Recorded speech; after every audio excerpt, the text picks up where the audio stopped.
Hoy vamos a arrancar hablando de un hombre que controlaba hasta el último céntimo de una empresa enorme, una que factura 3.000 millones de euros. Sí, una barbaridad. Medía cada riesgo con una precisión quirúrgica, fíjate.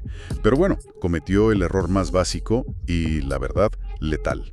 Darle la espalda a su propio hijo al borde de un precipicio. Y ojo, no es una metáfora. Para nada, es la realidad pura y dura. Es lo que ha sacudido los titulares de todo el país hoy, martes 19 de mayo de 2026. Estamos hablando de Isaac Andik, el creador de un imperio colosal desde la nada, y de su hijo, que acaba de ser detenido esta misma mañana acusado de su asesinato. Ostras, es que es un escenario que paraliza cualquier redacción. Y bueno, para entender qué hay detrás, en esta inmersión de hoy, hemos evitado todo el ruido mediático. Nos hemos centrado estrictamente en los documentos puros. Que tenemos unos cuantos sobre la mesa. Exacto. Tenemos los atestados policiales oficiales de los Mossos d'Esquadra, los informes forenses y de autopsia, las cláusulas literales del testamento de Andik y, por supuesto, los registros mercantiles. Porque este análisis a fondo no va solo de desgranar un suceso criminal, claro. No, va mucho más allá. Vale, vamos a desgranar esto. La misión de nuestra inmersión de hoy en estos documentos es entender la maquinaria oculta. Queremos explorar cómo el exceso de liquidez, las tensiones por una sucesión empresarial fallida y los secretos de familia se han entrelazado. Y han dado forma a uno de los episodios más oscuros de la historia corporativa de España. Totalmente. Porque para comprender la magnitud de la tragedia, primero hay que entender la escala del tablero de juego. Imaginemos tener el mundo a nuestros pies y que la única persona en la que deberíamos poder confiar ciegamente sea la persona que acaba con nuestra vida.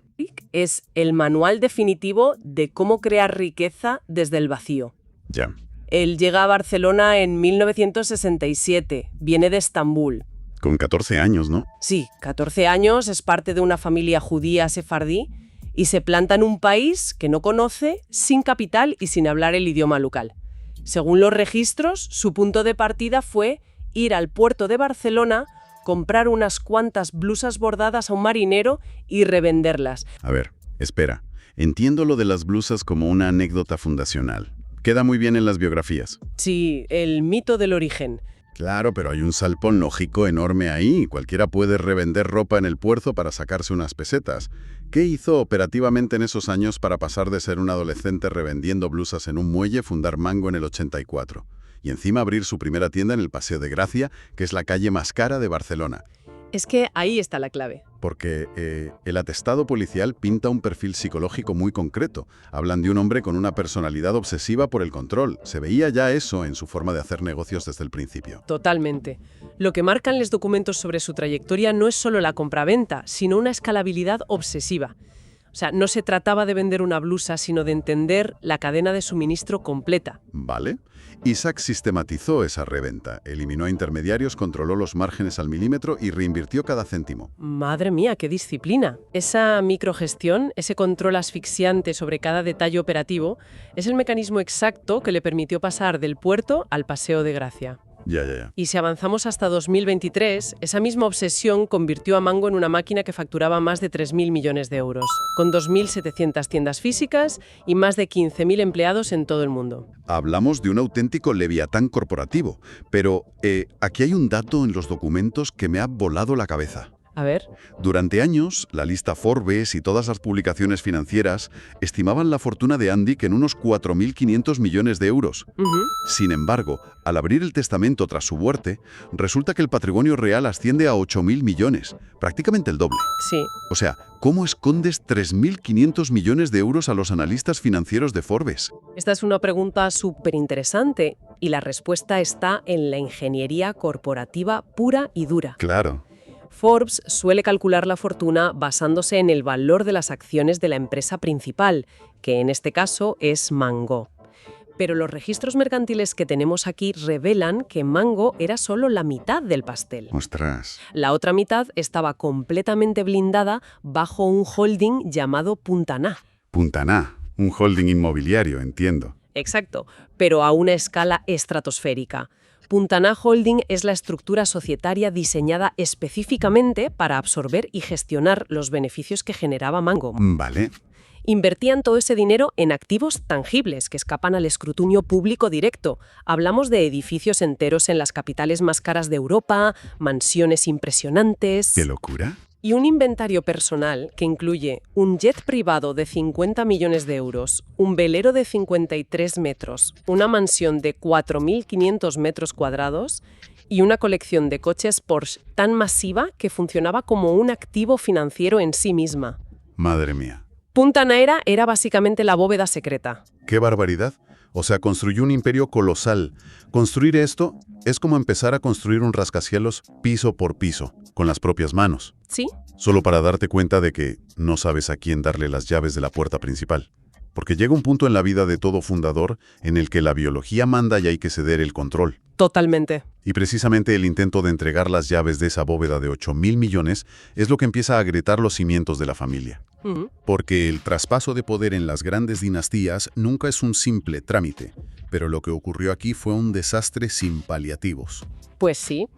Los informes corporativos señalan el año 2015 como el momento crítico. 2015, vale. Isaac decide que es hora de delegar y nombra a su hijo mayor, Jonathan, que entonces rozaba los 40 años, para que tome el control operativo de Mango. Claro, el paso lógico. La intención era clara, garantizar la sucesión. Sin embargo, la gestión de Jonathan fue, según los balances financieros, catastrófica. ¡Wow! Generó pérdidas millonarias en un tiempo récord. A ver, detengámonos ahí un segundo. No hundes una multinacional de la moda por accidente en cuestión de meses. ¿Qué pasó operativamente para que esa transición fallara de forma tan estrepitosa? Pues el problema central fue de visión y de ejecución. Lo fascinante de esto es que mientras el padre basaba su éxito en un control espartano de los costes y una expansión hipercalculada... Lo que comentábamos antes de la obsesión. Exacto. Pues el hijo intentó implementar estrategias de crecimiento rápido y diversificación que la estructura de la empresa no podía soportar en ese momento. Los costes se dispararon y la rentabilidad se desplomó. ¡Ostras! La sangría de dinero era tal que a Isaac no le quedó otra que dar un golpe en la mesa, destituir a su propio hijo de liderazgo operativo, humillarlo públicamente frente al Consejo de Administración y volver a ponerse al mando para salvar la empresa de la quiebra. Fíjate en la dinámica que se crea ahí. Tela. Un padre fundador que tiene que volver de su retiro para arreglar el supuesto desastre de su hijo. La herida en el ego debe ser profunda, brutal. Y tanto. Y los atestados policiales nos muestran que esa fractura profesional se trasladó al ámbito más íntimo. Sí. De hecho, los investigadores documentan que el mismo día de la muerte de Isaac, este tenía planeado un enfrentamiento con Jonathan. Así es. Y no por una estrategia de ventas, sino por algo casi mundano. Resulta que Jonathan había utilizado los recursos logísticos y financieros de Mango para organizar una boda que su padre desaprobaba profundamente. Tal cual. Esa reprimenda por los gastos de la boda era la gota que colmaba el vaso. Tenía que haber un enfrentamiento inminente. Claro. Y resulta que ese enfrentamiento pendiente, cargado de resentimiento por la humillación corporativa de 2015 y por los excesos personales recientes, no ocurre en un despacho forrado de madera. No. Nos sitúa directamente en el escenario más improbable para una auditoría financiera. Un sendero en la montaña de Montserrat. Aquí es donde la cosa se pone realmente interesante. O sea, la pregunta ¿es esto una simple disputa corporativa que acaba mal por casualidad? ¿O el resentimiento profundo de un hijo que ha sido humillado públicamente al ser apartado del trono por su propio padre? Es la gran pregunta que sobrevuela todo el caso. Y esa conversación pendiente y llena de resentimiento nunca llegó a ocurrir, o terminó de la peor manera posible. Y esto nos lleva a ese 14 de diciembre de 2024. Montserrat. Sí. Hay que aclarar que no es el K2, ¿eh? Es un sendero de dificultad moderada por el que va gente a pasar el domingo. Exacto. Isaac, a sus 71 años, está en plena forma. Y en algún momento de esa excursión cae al vacío desde más de 100 metros de altura. ¿Una caída fatal? Y la única persona en kilómetros a la redonda es su hijo Jonathan. Y claro, cuando ocurre una fatalidad así, en un entorno natural, aislado, la investigación forense se centra inmediatamente en las primeras reacciones. Lógico. Y el registro del teléfono de Jonathan revela una secuencia de eventos que hace saltar todas las alarmas de los Mossos. ¿Qué encuentran? Pues que Jonathan no llama al 112 en primer lugar. ¡Ostras! Con el cuerpo de su padre destrozado en el fondo de un precipicio, su primera llamada es a la pareja sentimental de Isaac. A ver, haciendo de abogado del diablo un momento. Si ves a tu padre precipitarse 100 metros, entras en shock absoluto. El cerebro límbico toma el control, te bloqueas. Ya. No es plausible desde un punto de vista psicológico que en un ataque de pánico llames a un familiar cercano antes que a una ambulancia simplemente porque no estás pensando con claridad. Es una duda razonable, sin duda. Y de hecho es exactamente el argumento que cualquier abogado defensor plantearía. Claro. El problema para Jonathan es que el resto de la evidencia técnica y forense echa por tierra la teoría del pánico irracional. A ver, La policía tecnológica analizó los metadatos de esa jornada. Y los metadatos no mienten, no entran en shock y no tienen memoria selectiva. exacto. El teléfono móvil actúa aquí como un testigo silencioso. En un lugar sin cámaras, los metadatos se convirtieron en las huellas dactilares digitales que desmontaron la coartada física.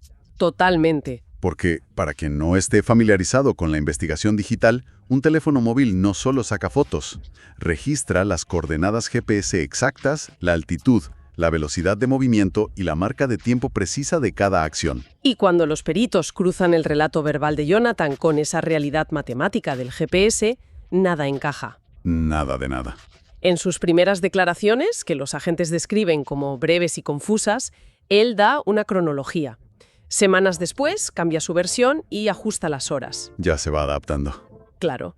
Pero lo más incriminatorio es que los metadatos de las fotos recuperadas los sitúan en ubicaciones incompatibles con su relato. Madre mía. Y uso la palabra recuperadas porque Jonathan no entregó a la policía el teléfono original que llevaba ese día en la montaña. Ostras, ¿en serio? Sí. Lo cambió por otro dispositivo poco después del suceso, en un claro intento de ocultar el rastro digital. Bueno, eso destruye la teoría del shock por completo. Cambiar de móvil días después es un acto súper calculado. Totalmente. ¿Y hay más? Más. La policía descubre, gracias a otros registros, que Jonathan había visitado ese mismo sendero exacto 2 días antes de la muerte de su padre, supuestamente para preparar la excursión. Qué fuerte. Una preparación digna de una expedición alpina para un sendero dominguero. Ya te digo. Pero, más allá de los teléfonos, lo que realmente hiela la sangre en este caso es la prueba biológica, el cuerpo de Isaac. Sí, el informe de la autopsia. Esa es la pieza de convicción médica que cambia la tipificación de accidente a homicidio directamente. ¿Qué dice exactamente? Los forenses son categóricos. En el cuerpo de Isaac Andic no se halló absolutamente ninguna marca de protección. A ver, hay que detenerse a explicar esto de forma muy gráfica porque es el núcleo forense del caso. Sí. Cualquiera que haya tropezado en la acera corriendo sabe lo que pasa. Antes siquiera de que te des cuenta de que te estás cayendo, tus manos ya están despellejadas contra el asfalto. Por instinto. Exacto. Es un reflejo involuntario del sistema nervioso central para proteger los órganos vitales y el cráneo. No lo piensas, simplemente lanzas las manos. Y la biomecánica de una caída es implacable. Cuando un cuerpo humano cae desde gran altura de forma consciente, el instinto de supervivencia provoca fracturas masivas en las muñecas. Claro. Abrasiones profundas en las palmas de las manos y contusiones defensivas en los antebrazos. Isaac Andic rebotó contra un terreno rocoso y escarpado durante más de 100 metros. ¡Qué horror! Pues la ausencia total de estas lesiones de defensa en sus extremidades superiores indica, sin margen para la duda médica, que no hubo ningún intento de frenar el impacto. O sea, es decir, que cuando Isaac Andic empezó a caer por ese barranco ya no estaba consciente. Exacto. Alguien que cae 100 metros y no pone las manos no está despierto. Es una conclusión escalofriante. Lo es. Y mientras los forenses llegaban a esta deducción en la sala de autopsias observando la falta de marcas en la piel, en los despachos del Paseo de Gracia se abría otro frente de batalla. El dinero, siempre. Porque cuando desaparece un hombre que vale 8.000 millones de euros, el duelo suele durar lo que tarda en abrirse el testamento. Y el testamento de Andic, firmado apenas 17 meses antes de su muerte, dejaba un campo de minas. Tela. El documento estipulaba que el 95% de la propiedad de Mango pasaba a sus 3 hijos a partes iguales. Hasta ahí, lo previsible, ¿no? Sí, lo normal. Pero luego llegaba la disposición para su pareja de los últimos 6 años, la exgolfista profesional Stefania Knuth. A ella le legaba explícitamente 5 millones de euros. A ver, 5 millones de euros te resuelven la vida, ¿de acuerdo? Pero claro, si el pastel total es de 8.000 millones, esos 5 millones son migajas. Representan el 0,06% de la fortuna. Una ridiculez en proporción. Lógicamente. Entonces Estefanía lo rechazó.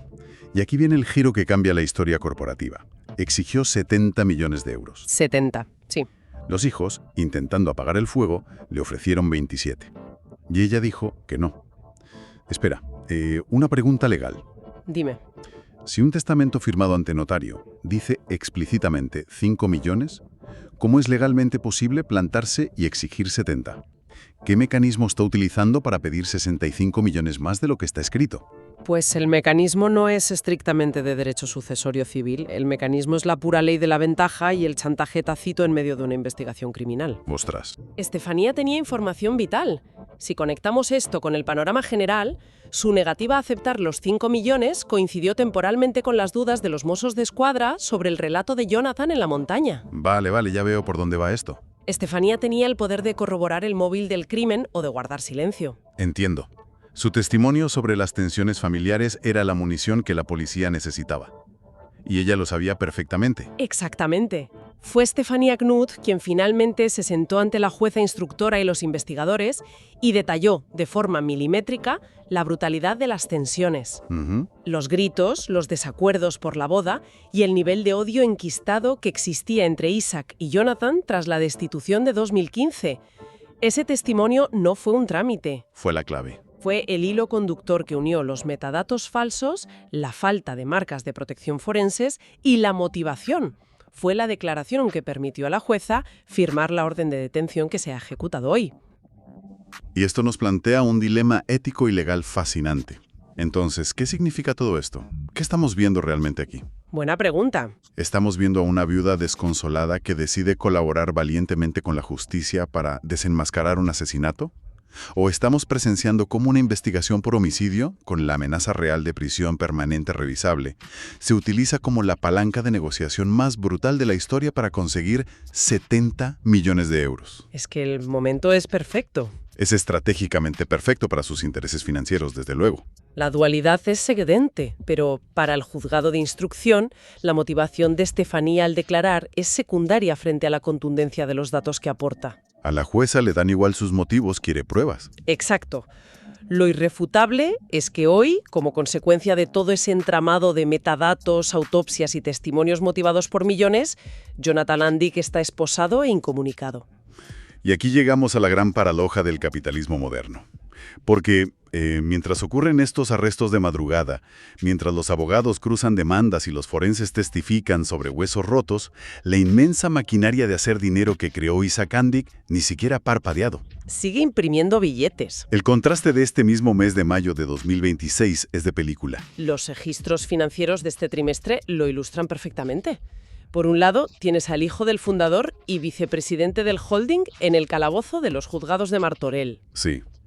Y simultáneamente, los libros de cuentas muestran que el Consejo de Administración, del que Jonathan todavía forma parte, está aprobando y repartiendo un dividendo de 206 millones de euros en efectivo a la familia. ¡Qué barbaridad! Correspondientes a los beneficios del ejercicio de 2025. 206 millones de euros lloviendo sobre una familia mientras uno de sus miembros está acusado de matar al patriarca. Es surrealista. Es como si el fundador hubiera construido un avión tan inmensamente perfecto y automatizado que aunque los pilotos estén matando a golpes dentro de la cabina de mando, el piloto automático sigue volando tranquilo. Totalmente. Y la tripulación sigue sirviendo champán a los pasajeros en primera clase, vamos. El capital está completamente aislado del drama humano. Esa metáfora del avión en piloto automático describe a la perfección la profesionalización de Mango. Claro. Isaac Andick blindó la gestión antes de morir. Tony Ruiz, como CEO, es quien realmente mantiene la nave en vuelo. José Pestol tomó las riendas operativas de la línea masculina, que es justo donde Jonathan fracasó. ¡Qué ironía! La estructura está tan saneada y es tan inmune a la toxicidad de sus dueños que durante 2025, que es el año de luto tras la muerte de Isaac, la compañía abrió prácticamente una tienda nueva cada día. Una locura. Y Jonathan, a pesar de las esposas, legalmente mantiene su puesto de vicepresidente y el control parcial del holding de 4.000 millones. Es la maquinaria implacable. Pero a pesar de lo bien que funciona ese piloto automático corporativo, los documentos apuntan a una realidad sociológica que no perdona ni siquiera fortunas de 8.000 millones. Sí, el tema de las herencias. Hay una estadística sobre el dinero heredado que explica el destino casi inevitable de este tipo de imperios familiares, ¿verdad? Es un patrón respaldado por décadas de estudios económicos. Los datos demuestran que más del 70% de las grandes fortunas generadas por un patriarca o fundador carismático se pierden. ¿Y 70%? Madre mía. Se pierden, se dividen o se destruyen en la transición a la segunda generación. Y cuando llegamos a la tercera generación, el 90% de esas fortunas se han esfumado por completo. Tela. La riqueza rara vez sobrevive a la falta del hambre original que la creó. Y esa estadística hace que toda la historia de Isaac Andic se lea casi como una ironía cruel. Totalmente. Un hombre que empezó revendiendo blusas en un muelle, que pasó 57 años obsesionado con controlar el grosor del hilo de sus prendas, el alquiler de sus locales y la contabilidad de sus holdings. Alguien con un control despótico sobre el entorno material. Sí, un microgestor de manual. Y sin embargo, no pudo prever ni controlar la ambición desmedida de sus herederos, ni su propio destino, ni su final en esa montaña. Es que el análisis de este caso trasciende los atestados policiales. Yo creo que nos deja 3 lecciones operativas brutales. A ver, cuéntame. La primera es que acumular un capital infinito no te otorga el control de tu propio legado una vez que ya no estás. O sea, el dinero, una vez heredado, tiene agenda propia. Totalmente de acuerdo. Y yo añadiría una segunda. La segunda lección rompe con ese mito de que el dinero aísla a las familias del dolor. Uy, sí. Aquí vemos cómo un pastel de 8.000 millones no unió a la familia en el duelo, sino que actuó como un acelerante, fracturándolos con una violencia inimaginable. Y la tercera, que es muy evidente en el pulso legal de la viuda y en la supuesta acción del hijo, es que en los ecosistemas de riqueza extrema la lealtad tiene un precio. Da igual lo enorme que sea la herencia que dejes. Dentro de ese círculo íntimo, siempre habrá alguien convencido de que su porción debería ser mayor. Siempre habrá alguien dispuesto a quemar el avión entero por conseguir el asiento de primera fila, ¿vamos? Tal cual. Pues para terminar, y para cualquiera que escuche esto y vea mañana una enorme tienda de mango en su ciudad, quiero dejar una pregunta flotando. Es algo para reflexionar a solas sobre la naturaleza del éxito extremo. A ver. Volviendo a la figura de Isaac Andic, a ese nivel de exigencia implacable, de agresividad comercial y de frialdad necesarias para levantar 8.000 millones desde la pobreza más absoluta. ¿Es posible que esos mismos rasgos psicológicos, esa misma dureza despiadada, sean exactamente los valores que un fundador termina inculcando en su propia casa? Qué buena reflexión. O sea, creó él mismo, con su forma de entender el mundo y los negocios, a los propios verdugos de su legado. Es para pensarlo, desde luego. Hay que ver más allá de los titulares oficiales y cuestionar las verdaderas dinámicas de poder. Ahí lo dejamos.